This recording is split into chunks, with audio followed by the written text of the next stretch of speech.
In today's video, I'm going to teach you how to accept payments in Tally forms with Stripe. If you're ready to start collecting payments directly through your Tally form, this walkthrough will take you from setup to publish in just a few minutes. All you need is access to your Tally account and a Stripe account, or the ability to create one during the process. First, open Tally, so in your browser, and log in.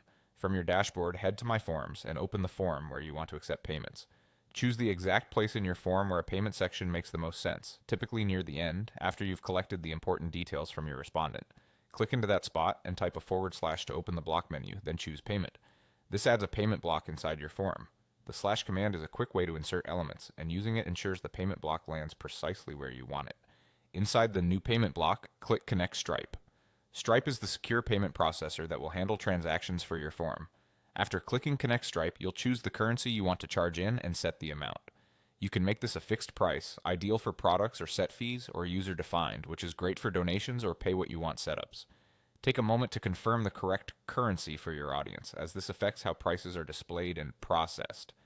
Next, log into your Stripe account. If you don't have one yet, you can create it here. Stripe may ask for standard business and verification details depending on your region and use case. This is normal and helps keep transactions secure. Once you're logged in, authorize Tally to access your Stripe account. This permission allows Tally to create charges on your behalf when someone submits your form with a payment. You're not sharing your Stripe credentials with Tally, you're simply granting secure access, which you can manage or revoke anytime from your Stripe dashboard.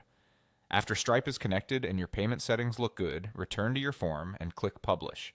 This makes the form live with payments enabled. Before sharing, it's a good idea to double check your currency, amount, and the placement of the payment block so it appears exactly where you expect.